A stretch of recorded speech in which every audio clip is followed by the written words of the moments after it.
Casey the Crockadoodle draws oodles of doodles. He loves to doodle everywhere, and kids get to follow along during all of his great adventures. We're talking with the creator of Casey the Crockadoodle, Melinda Gomez, today, along with Betsy Beard, the voice that we all get to hear along with these great books. Ladies, thank you so much for joining me today. Thank you. Thank you. Thanks for having us. I want to start out because I really love your story of how this all actually kind of came together with you two ladies. How did you meet? Well, we've been together at Miraval now since Melinda came 9 years ago. I've been there 14. It's a fabulous place to work. As you can see, a lot of people stay a long time. Yeah. And I guess, was it O who? Oh, well, my fiance told me to write a book, so I did, and I got it published. And then, She makes it sound so easy. but then she's been doing audiobooks for a long time, so I asked her to do mine on audio. Right. And that's how she got it on audio. So I read the first one and the second one, and I hope I'll get to do And you'll do the third one. Third one And as you'll, well. Yeah, of course. So we'll say, yeah, the third one, of course you'll do. We have a great voice and a great team to make this kind of come to life. But let's kind of start back, like you said, you made it sound so easy, but what made you decide to make Casey and make him into a character? I don't know how I came up with him. I mean, I took him up on his challenge. Yeah. I said, okay, I'll do it. And then I just was thinking, and I don't know, maybe in my sleep or something, he came to me. And then I Googled, maybe I saw him somewhere else. So I made sure he didn't exist. Right. And then I wrote about him. And so what I said was right. Casey doodles, right? So Yes, kind he of tell us doodles. about his journeys and where we're going. Well, he gets in trouble. He's mischievous. So you know how kids like to focus on one thing for a long time and just get carried away with it? That's what he does with doodling. So it's putting a little structure in his life and trying to make him not only doodle. Well, first he doodled all over town. He doodled all Sidewalk. Yeah, he doodled all over town. Right. And the second one, he spends so much time doodling in his books that he doesn't play with his friends. Yeah.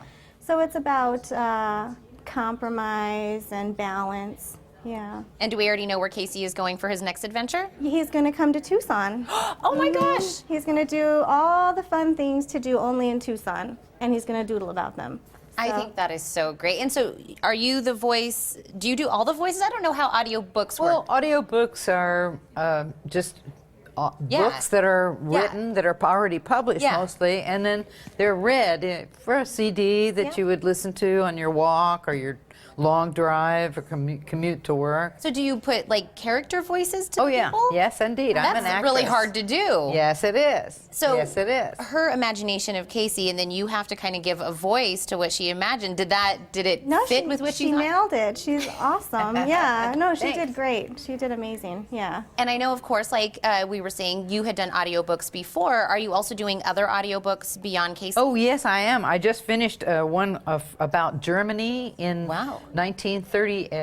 It's called Four Strong Women. Wow. And it's a book of the story of a glimpse of Germany's untold history, 1938 to 1957. So it's very interesting. Well, you do And a lots of gamut characters, lots of Yeah. characters, so lots of German words Wow. and stuff. I had to look up everything. That's crazy. I think that it's interesting that you can do such a gamut from Casey the Crockadoodle all the way to a little bit of, Well, you just put yourself in to Yeah. the character that's up at the moment. Yeah.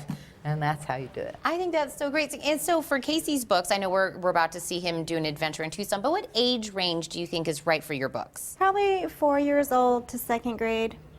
Just Okay. little kids. Yeah. And I love that, each book we have a different adventure, and I love that you're going to kind of bring it home and do it a little touch of Tucson that's in there. And so can we get the audiobooks and the regular books right now anywhere? Well, Yes. right now I think Audible has the audiobooks. Amazon, Barnes and Noble, anywhere online, my book is sold. And were you guys also out at the Festival of Books? I'm assuming that was a I've big... done that. I Yeah. didn't do it this year, but I've done it the last 2 years. Yeah. Yeah. And I met the author of the Four Strong Women, Bob Duclos, Oh. at the Tucson Festival of Books. So that was really nice. Well, I hadn't met him before. And then it was a meeting that turned into something. Yeah. I think this is great. One, that you have such a great talent, and you happen to work with somebody that had a great idea, and then it's transpired. So do you think that the Tucson adventure will be the last, or do you think you'll continue? I would like to continue. Yeah? Yeah. She's got some other characters, though, waiting in the wings to I make do. new books. Yes. Yeah. Yeah. Well, if you have a character named Tina, I think that would be amazing. I'm just throwing it out there. I'm just throwing it out there. Just long brown hair. And make her look beautiful. just like you. Hey, I would not hate that idea. I think that Okay. would be great. Ladies, I think it's amazing that you stopped in to talk to me. This was so interesting, and to hear thank kind you. of how it comes about, all the way from just a thought in your head, all the way to the audio portion. So, and I love to see strong women from Tucson doing amazing Very things. nice. So we'll remind everybody how to get a hold of these books. Thank you. You guys stop in when we do the Tucson book. That'd be great. Yeah, and yes, we will. Absolutely. So thank you guys again. And you guys, to even learn more about Casey the Crockadoodle and to get the books, visit littlepebblepress.com, audible.com, and make sure to find their page, of course, on Facebook.